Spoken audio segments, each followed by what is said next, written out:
ஒரு நாள் வசிஷ்டர் தன்னோட முன்னோர் ஸ்ராத்தத்துக்காக, அதாவது தவசத்துக்காக தன்னோட குடிலுக்கு சாப்பிட வாங்க அப்படின்னு விஸ்வாமித்திரரை அழைக்கிறாரு. அவரும் அதுக்கு என்ன வந்தா போச்சு, ஆனா 1008 வகை காய்கறிகள் வச்சு சமைக்கணும்னு சொல்றாரு. வசிஷ்டரும் யோசிக்காம, ஆஹா அதுக்கு என்ன, 1008 வகை காய்கறிகளும் தயாராகிடுமேன்னு சொல்லிட்டாரு. ஆனா சொல்லிட்டாரே தவிர மனசுக்குள்ள ஒரே யோசனை, 1008 வகை காய்கறிகளை எப்படி சமைக்கிறது, அப்படியே சமைச்சாலும் அதை ஒருத்தரால சாப்பிட முடியுமா, இந்த விஸ்வாமித்திரர் நம்மள சிக்கல்ல மாட்டி விடதான் போறாரு அப்படின்னு யோசிச்சுக்கிட்டே வராரு. இத கேக்குறாங்க கற்புக்கரசி அருந்ததி, அதாவது அவருடைய மனைவி. கேட்டுட்டு, அதுக்கு என்ன, நான் சமைக்கிறேன், நீங்க கவலைப்படாதீங்கன்னு சொல்லிடுறாங்க. தவச நாளும் வந்தது. விஸ்வாமித்திரர் வந்துட்டாரு.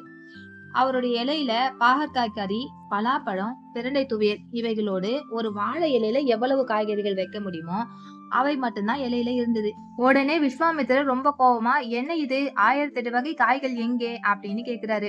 உடனே வசிஷ்டர், நான் அருந்ததி கிட்ட சொல்லிட்டேனே, அவளையே கேட்டுக்கங்க அப்படின்னு சொல்லிடுறாரு. அருந்ததி இவங்க முன்னாடி வந்து ஒரு ஸ்லோகத்தை சொல்லிட்டு, இதுதானே ஸ்ராத்த கால விதி, உங்களுக்கு தெரிஞ்சிருக்குமே அப்படின்னு சொல்றாங்க. இத கேட்டுதான் விஸ்வாமித்திரர் வாயடைச்சு போயிட்டாரு. பேசாம சாப்பிட்டுட்டு வாழ்த்திட்டு கிளம்பி போயிட்டாரு. அப்படி அருந்ததி சொன்ன ஸ்லோகம் என்ன?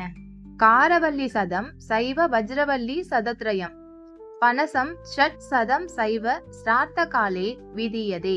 இதுதான் அந்த ஸ்லோகம்.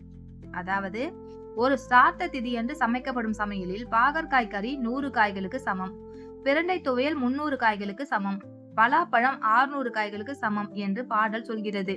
அப்படி பார்த்தா 1000 காய்கள் ஆகிவிட்டதா? மீதி இலையில் எண்ணி பாருங்கள், 8 காய்கறிகள் வைத்திருக்கிறேன், ஆக மொத்தம் 1008 என்று அருந்ததி சொன்னாங்களாம். சாஸ்திரப்படி விளக்கம் சொன்ன அருந்ததியின் பதில் நியாயம்தானே? சமயோஜித புத்தியும் இல்லற தர்மமும் அறிந்தவர்களாக நம் பாரதத்தில் அன்றைய பெண்கள் இருந்திருக்கிறாங்க.